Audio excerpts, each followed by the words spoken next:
joyful and sparkly outburst of energy, mixed with dark moods and dynamic shifts, topped by an obsessive rhythmic figure. All of this and more coming right up on Conducting Pills. Hi, I'm Gianmaria Griglio, I'm a conductor and a composer, and welcome to this episode of Conducting Pills, a series where we take a repertoire piece or a part of it and we analyze it from a conductor's point of view. In this episode, we'll dive into the first movement of Schumann's Spring Symphony, his first symphony, its structure, its phrasing, and of course, we'll have some conducting tips. As usual, you can jump to different sections of the video by clicking on the links present in the description below. I want to take a second to thank my new patron, Dr. D. Akira Robinson, and to remind you that on my patrons page, you can find all the bonus episodes of Conducting Pills, the live sessions, and many other patrons' works. And now, let's start. Schumann began writing the first ideas for his first symphony in January 1841, precisely from the 23rd to the 26th. And it seems like he completed the work entirely by the end of the following month.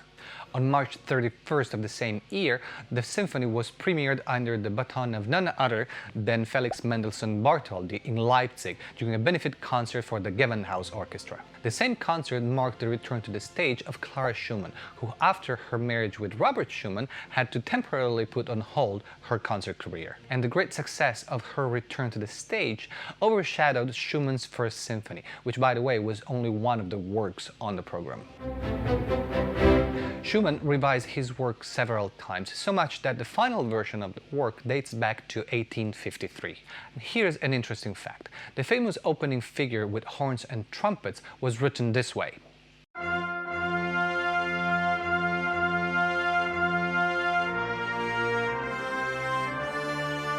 Which would have sounded brilliant on the valveless brass that they had at the time.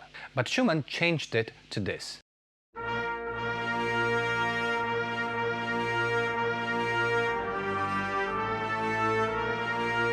Which proved to be a disaster. The G and A could not be played by the trumpets, and the horns could only do it with cupping, by sticking a hand inside the bell, acting as a sort of artificial valve. And this went to the detriment of the sound, which became muffled.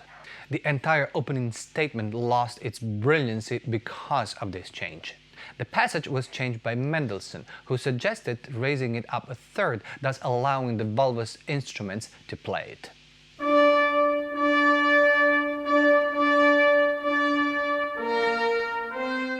Valve instruments came into use in the 1850s, but Schumann never changed the opening back to its original idea.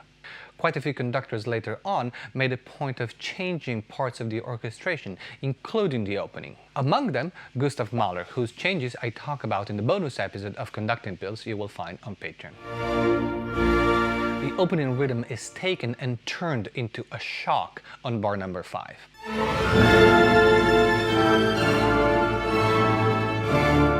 And the shock continues in the following bars.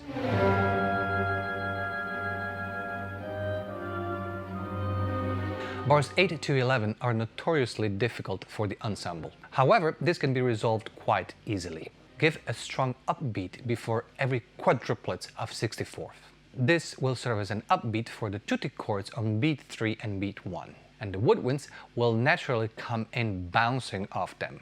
By the way, following the bass line, visual score study will tell you that your baton placement should be at waist level. The dotted figure of the opening keeps appearing in the following section starting on bar 13. We're back in a solid B-flat major, with the rhythmic motif bouncing between the couples, clarinets, bassoons, and flutes, oboes. This time the atmosphere is sweet and nothing heroic-like. And then again, another surprise. A dominant 7th chord serves a cadenza-like moment with the flute rolling down in a chromatic scale shortly after, joined by the oboe.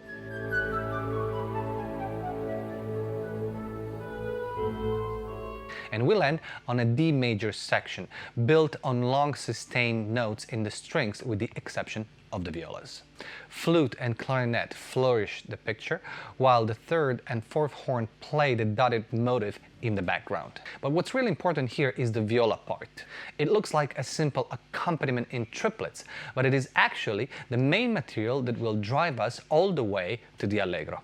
There's a tremendous build-up. The tempo gets faster, the orchestration thickens, and on an F pedal starting on bar 31, we get to the Allegro molto vivace. The main theme is a contracted version of the opening bars. The opening phrase is a very well-balanced 16 bars phrase, 8 plus 8, just like we've seen in Haydn Symphony 104 in the previous episode. Except, usually the first 8 bars end on a dominant, resolving on the tonic the following bar. In this case, we land on the dominant with a modulation, so it is in fact already a tonic. And then we start back on the 6th grade of the B major scale, ending the phrase back into the home key. The dotted motif keeps coming back. It's the glue holding the entire movement together from the beginning to the end. And this transitional passage lasts all the way to bar 80, where we meet the second theme. And the interesting thing here is that this theme seems to be more like a parenthesis. It's quite intimate with an atmosphere of a romantic lead. But beyond that, Schumann never makes use of it in the development. We will see this theme reappearing only in the Recapitulation.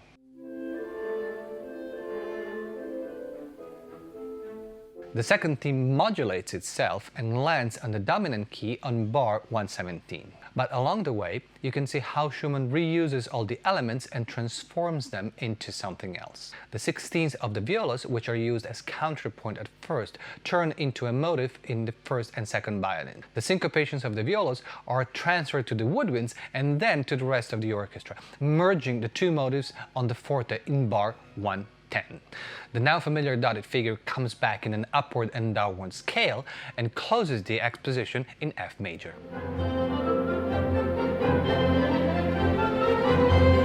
The development is purely classical. It starts with the first theme getting tossed around from section to section. Everything happens within a model that moves up a whole step each time. And the melodic counterpoint in the woodwinds on bar 150 and following will be echoed in the coda of the movement. Now I want to take a second here to point out a marvel in the score. On bar 173, there is what should sound on paper like a clash, F natural, F sharp. But because the bass line movement of half a step is part of a progression we've heard now for more than 10 bars, it does not sound harsh at all. Schumann has gotten our ears used to that half step, and the dissonance of a minor second fits perfectly into the picture. It's brilliant. On bar 178, a larger section begins, moving the material in a progression of fifths from D to G to C to F major on bar 202. And here, the same ideas of the beginning of the development return. So we have in fact a sort of double development. The first one begins on the tonic, and the second one on the dominant key.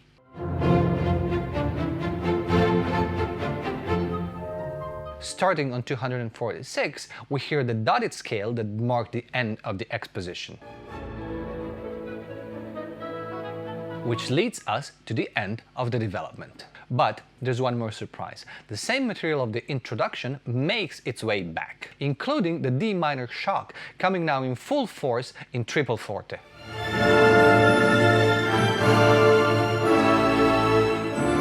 The introduction is of course cut short and will land on the tempo primo. As per tradition, the recapitulation is somewhat contracted and we soon land on the coda at the animato. Notice that Schumann also writes poco a poco stringendo underneath. We expect a swift ending, but Schumann has another surprise for us, a new theme. In the coda, which was really unheard of, and on top of that, it's in a piano dynamic.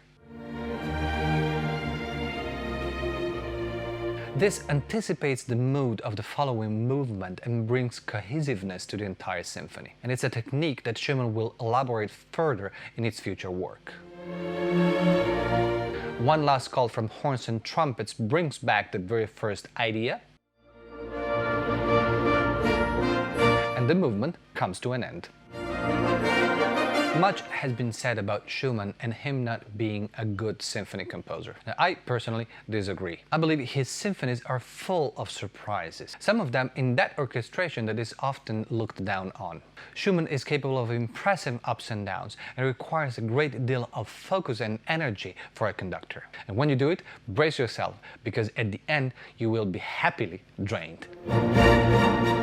Thank you for watching. Don't forget to subscribe to my YouTube channel by clicking on the subscribe button right below the video and ring the bell so you will get notified every time a new video comes out.